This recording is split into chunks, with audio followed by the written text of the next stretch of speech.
Hey, everybody, I'm Chris Metzler, one of the programmers here at the Green Film Festival San Francisco. As you know, we try to kind of bring a diverse selection of kind of irreverent, interesting, and important films from around the world to see here in the Bay Area. Uh, Sometimes we get lucky enough that sometimes the filmmakers are in our backyard, which happens to be tonight with our closing night film, Finding the Money, that you just saw. Uh, and we're lucky enough to have the director of the film here, Maren Portress. Welcome, Maren. Hi, thanks so much for having me. Yeah, really Yeah, excited. it was great to kind of hear about your film and just kind of immerse ourselves in it. And so, thank you again for sharing it with us here at the festival. Um, I think I wonder, many in the audience might be wondering, is like, what was the kind of catalyst for knowing that this was kind of a film that needed to be made and that you were ready to kind of go down the rabbit hole as a documentary filmmaker and tell it? Yeah, it's a great question. I guess I wasn't ready, but nor knew what I was getting into. But it was just a story that I felt really needed to be told. I was coming from the perspective of, a climate activist, or, someone who, my main background is in environmental science. And so, but it always seemed to me that there was this big missing piece, or, especially politically, we're going into another election year in 2024, and we're always hearing, when a question comes up about climate or environment, or the massive investments we might need to deal with climate change, the first question is always, how are you going to pay for it? Where are you going to find the money? The national debt is already $32 trillion. We're already borrowing from China. We're broke. So there's all this rhetoric we hear, and it just kind of stops the conversation very quickly. And they were pretty simple questions, I felt. And I wanted to understand, more, what are these root causes of climate change, in order to, how can we find the root solutions as well, instead of these kind of band-aid solutions of individual action, and market-driven forces, which is kind of what I was taught more in school, let's say. Whereas when you think about it, you start thinking about these divergences in what we understand to be the national debt. And, they're pretty simple questions. Like, on the one hand, we say that the government is in debt $32 trillion, but on the other hand, we kind of also understand the federal government is the issuer of the US dollar. So, why would it ever need to borrow dollars in the first place? Or what does it even mean for it to be in debt? So, that was a big conundrum. And I finally, through a lot of just research and digging and reading, I first started with ecological economics. And that eventually led me to money, and this kind of money piece, and understanding, well, where does money come from? Who creates it and who has agency over it? What is it? And that's kind of the money piece. I think this huge money piece that's missing from our whole conversation about climate, the environment, social issues, just our ideas of what's possible for the future. So all of this basically led me to finding this underdog group of economists named MMT, and they just kind of had this built-in story of, really being the underdogs, and quite ridiculed, and, really shunned by the mainstream school of economics. But the vitriol was just so intense that I had to kind of understand more. It just seemed like such an interesting and intriguing story to see, why is this small group that are saying things that seem relatively understandable, that the federal government is the issuer of the US dollar. Why are they kind of hated for saying that? And so, yeah, I went down the rabbit hole, and it became a long journey, and it just was such a fascinating story. And I was trying to originally find other people that were working on the story, or who wanted to work on it with me, and just no one else was really telling the story. So I just basically had to do it. Yeah. Well, thank you for taking that leap of faith. And as you started kind of engaging some of the subjects and things, I mean, obviously they want their ideas out there in the world, but was there hesitancy of obviously you're independent documentary filmmaker and telling their stories, like, were they game to, I guess, make the film, and how much of it was a collaboration, and how much of it was in kind of investigation? Yeah, it's a good question. Certainly, yeah, the main protagonists, within they are kind of all these different sides, but I think the main protagonists within MMT were always very welcoming, and wanting to kind of get the word out. It's not always easy to pin folks down, or Stephanie has a very busy schedule, Stephanie Kelton. So, and people never know what you're going to end up producing. And so they have to take, they have to take a huge leap of faith, and I give them a lot of credit for that. But and then, but I really did want to investigate all sides and try to, through the filmmaking process, really try to understand and try to find, this group is very, all these big names, the biggest names in economics say that they're wrong. That, Paul Krugman, Larry Summers, the biggest names you can think of say, don't listen to MMT, these people are crazy, don't bother. But, I could never find a good argument for where they did go wrong. And even through the interview process, trying to sit down, doing so much research, reading every critique.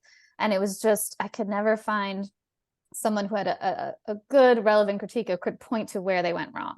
And I think that says a lot. And they'll kind of say that too. They'll say, the MMT folks will say, no one's ever been able to prove the theory intellectually wrong, or, point to very specific places where they go wrong. It's often the critique is, they're often critiquing a straw man or something, saying, MMT is this group that says the debt doesn't matter and the government can spend infinite amounts of money and there will never be inflation. That's kind of the caricature of what MMT is. But of course, that's not what they actually say. So if you're critiquing that, you're not really critiquing MMT, and we're not really getting anywhere. So I think, it was a huge, eye-opener to interview different economists of all stripes and try to understand even just where because the heart of every good story is a conflict. And so trying to understand, where does this conflict come from? And where are really the areas of divergence? And yeah, for me, that's why the story of money is so important, and why I spend a fair amount of time in the film on the history of money and kind of the stories we tell about money, or something referred to as the myth of barter. Because yeah, for me, MMT says they're just describing the way the monetary system already works today. They're not, trying to describe something we should do in the future. They're just saying this is how it already works. And yet in the textbooks, it's just not described this way. They don't want to put money as something that's emitted by the public sector, that comes from government. I think so much of it comes, the story of money really goes back to wanting to separate government from the private free market. So this kind of free market ideology and the story of money, they can't confront it head on, and the textbooks really give a good definition of where money comes from. When you look at the textbooks, it just says, they very quickly gloss over the history of money, or where does money come from, or what is money. It's very quickly covered, and it usually just tells the story of barter and says, yep, first we had barter, there was a private market, clearly the free market, they just had to invent money. They had to invent this medium of exchange to make it easier to trade and barter. And so they settled on gold or something like that. And then only much later, the government comes along, to tax some of that money away from you for its own kind of inefficient purposes. And that story, when you look into the actual history of money, or you ask sociologists or anthropologists or all these different fields of historians, none of them have found the evidence or been able to, or come up with a similar story that's told as the one that economists tell, this barter story or this gold story. So that's why I kind of focus on that, because I think it really shifts our understanding of the nature of money, and thus, kind of who has agency over it. Is it the private free market who's, creating money itself, and government is just kind of a subsidiary and dependent upon the private free market to do anything? Or, is it really the other way around, that, this kind of political organization that we call government, this political body that we've created, that kind of needs to come first in some form of law, needs to come first before you can even demarcate or have a free market, as we call it, before you can even have, private property and contract and enforce, theft and all these kind of things, in order for a market to even be able to function. And indeed, we find more the historical order of things is usually, a political body that invents money, which then, enables markets to exist. So it's kind of, it's just interesting when you reverse that story, and then it tells us, well, what is the role of government? What can the government afford to do, when we're faced with existential threats like climate change, and such social inequality and so many issues wrapped together in our kind of multi-crises we have now. And so, it's really a question of just at the fundamentals, how can we organize our economies differently? What capacity do we have, and like what visions can we believe are even possible based on our understanding of the tools and the capacity that we have? That money is not, the obstacle or the limited resource that we need, to build the world that we want to see. It's really just, it's a public organizing tool. It's a public utility, and it's something that we do have agency over as a democratic society. Yeah. It's always, obviously it's amazing how politics get involved in these things, sometimes. What would you like, your film is just a kind of just a great story, and then also obviously a good primer on things. But, when we leave the theater, what would the folks in your film say could be like our next few steps? Like, what can we do as like individuals? I mean, obviously knowledge is power in its own way, but like, what can we do in our own communities and our lives, I think, to kind of start building the momentum for this change that I think many agree needs to happen to kind of reduce the existential crisis that we currently face. Yeah, it's a great question. And I think, my biggest hope for the film is that audiences leave, empowered and hopeful, and saying, we can do something about this. It's not inevitable, this trajectory of, annihilation, climate annihilation. So I think that's what I really want people to come away with, is that, we do have the tools, we have a really limited amount of time, but money is just one of those tools that we need to use and to mobilize. But first, we need that vision, we need that collective vision, and we need people to be, involved in political participation. That is the core of kind of creating the society we want, is through political participation. So on the local level and the national level, that is how we kind of create our societies, I think. So, it is on the biggest level. It's not like go home and turn your lights off kind of thing. It's more, we need systemic change. So I think we do have to be thinking on that level, and just believing that it's possible, I think allows our imaginations,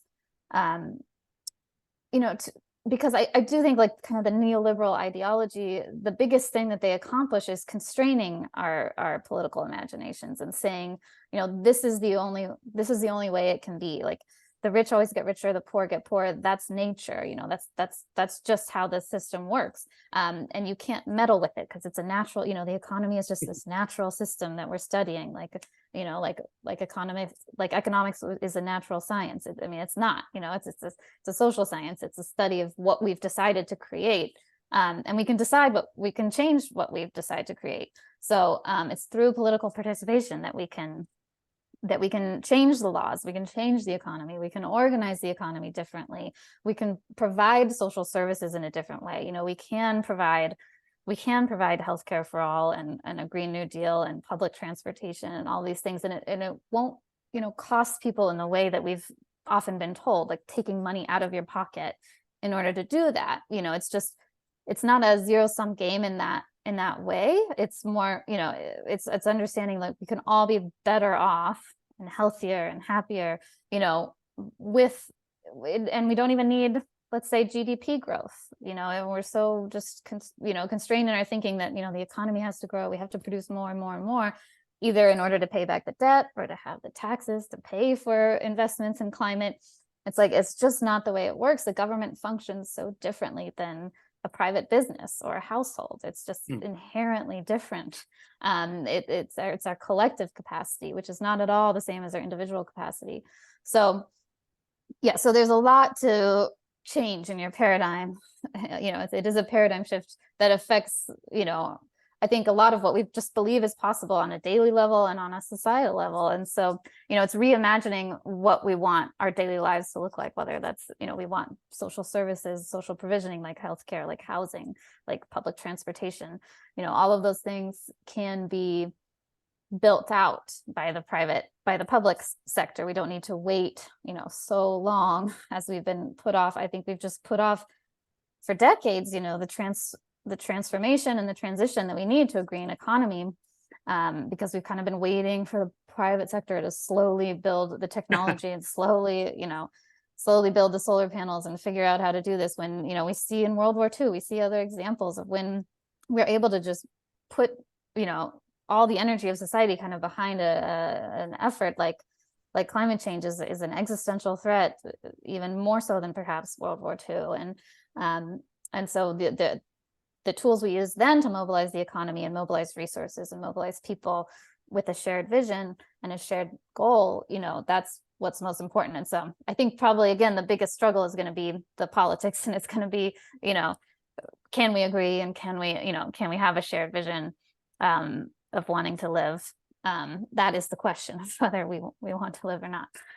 But yes, so I think, it all comes back to politics basically, but it's understanding the tools that we have. And I think I am very hopeful that, something like this actually can bridge and kind of blur the partisan divides we have in the US today. There's such stark,